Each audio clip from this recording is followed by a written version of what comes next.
tired of being told to just be positive? Today we're talking about why toxic positivity is keeping you stuck and why you need darkness to find real light. Okay, hey, this is Francisca and this is my mid-crisis life and this is today's Monday Mindset. So yesterday's video was very long because I literally just made it, clearly, because I'm in the same clothes.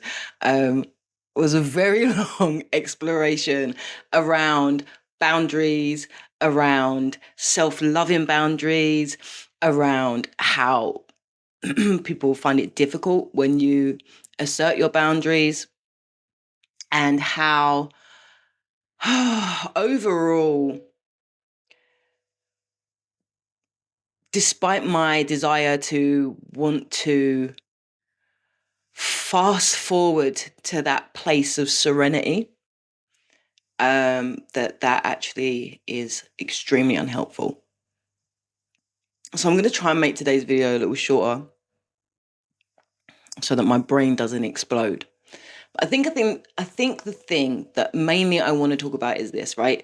Is that we live in a society where there is a lot of toxic positivity. There's a lot of toxic positivity. And I think people kind of ban that word around and don't necessarily really stop to think what it means. I think also, particularly with, I don't know, within like the genre or the industry of like self-growth and self-evolution and spiritual growth and all of that sort of stuff, people talk all the time about like love and light. You know, you've just got to be love and light. We are light warriors. Be love and light. You've come here to spread the love, to spread the light and all the rest of it. It's just a lot of bollocks, to be perfectly honest. Like, not in its totality, but like, there's just such a rash and rudimentary understanding as to what love and light actually means. Because here's the crack, right? You cannot reach the light without going into the darkness. And a lot of people don't want to do that. And a lot of people want to avoid that part of it because that part is, it's my son coming in the room and then not coming in the room. A lot of people want to avoid that part of it because that part of it is difficult and that part of it is uncomfortable and that part of it is painful. But being love and light isn't about this kind of superficial love light fairy that just flits around pouring fucking fairy dust on everybody. It's not a fairy tale. Being love and light means finding within yourself the light so that you can hold that at all times. And the only way to do that is to go into the darkness. To be able to go into the darkness, yeah, and find the truth. Because here's the truth, right? If I had continued to just pretend, oh, everything's love and light, we're just going to be really positive, we're going to be really positive and just be positive and have positive outlook, be positive, positive, positive. It's all about positivity. If I'd done that, then I wouldn't have found the truth.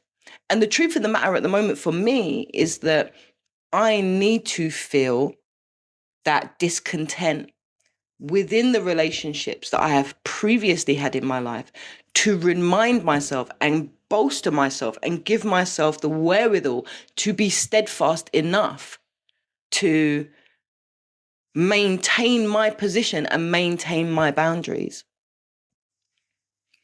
You can't find that kind of depth of clarity from being love and light all the time.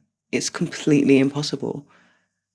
So true evolution and true positive mindset comes from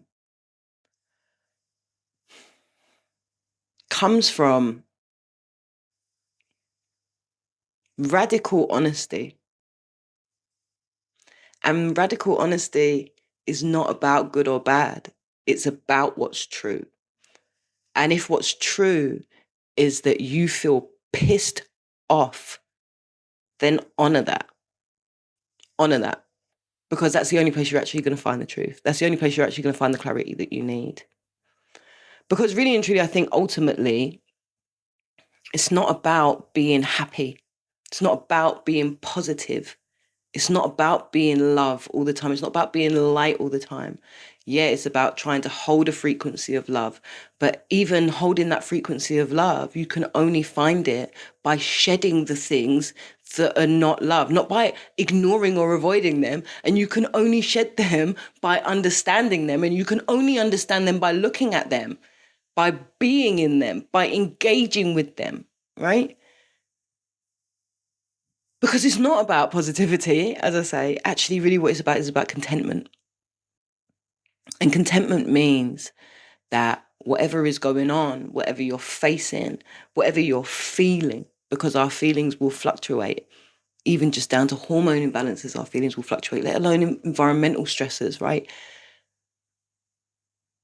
Being content is about, irrespective of what's happening around you or even inside of you, that there is still a steady level of contentment, that you still accept and acknowledge and love everything that's going on. And that's real love and light. That's real love. That's true love. To love even the things that maybe you shouldn't, even the feelings that you shouldn't, even the behaviors that you shouldn't, and being content that it happened. And that's okay. And maybe it was wrong. And maybe they did you wrong. And maybe that felt shit. And maybe you reacted in a way that you shouldn't have done. But you know what? I'm content and I love anyway.